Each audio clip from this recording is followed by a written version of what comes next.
Hello mga Mima! For today's vlog, samahan ninyo ako sa panibagong araw ng buhay ko. Wednesday nga ngayon mga Mima, kaya mapapasabi ka na lang talaga ng for the go. Dahil for the day off nga bukas ang person, ng mga oras na nga yan ay ang kulit nga ng papi ko. Nakikita niya kasi na nakabihis ako kaya sige nga siyang kapit sa paa ko. Pagkatapos ko nga mag-asikaso, kumuha na nga ako agad ng pamasahe ko. Dahil mahirap nga magdukot-dukot kapag nasa tricycle na nga. Lalo na nga kung may mga bitbit. At bago nga ako umalis, bumalik nga ako sa kwarto para magpaalam nga sa papi ko. Tignan nyo naman mga Mima yung itsura niya, lungkot na lungkot nga. Sobrang nakakaawa nga kapag umaalis nga ako. Kinakausap ko nga siya ng mga oras na yan, kaya tignan nyo naman yung reaksyon ng mukha niya. Kung nakakapagsalita nga lang yan, ang sasabihin niya nga ay wag na nga ako umalis. Or kaya naman sasama siya. Super awang-awa nga ako sa kanya niyan.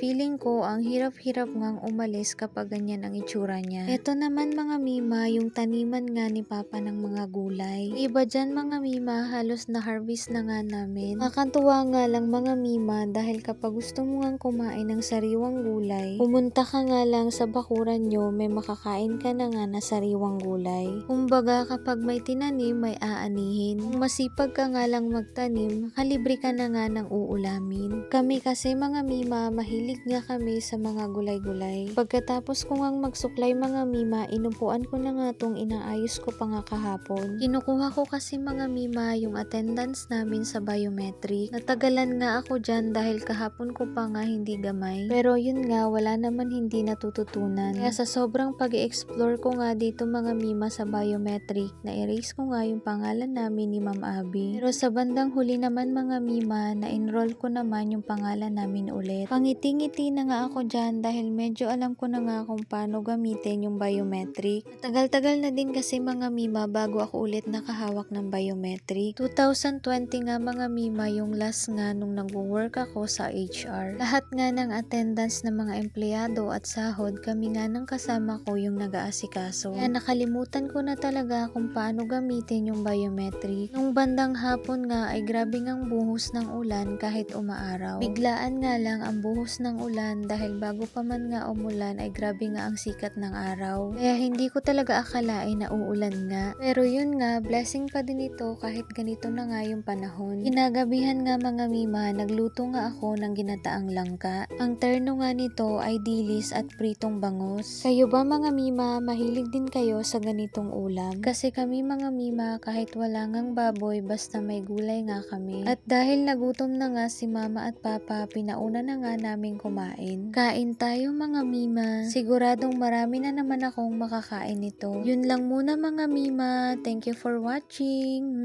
Mwah!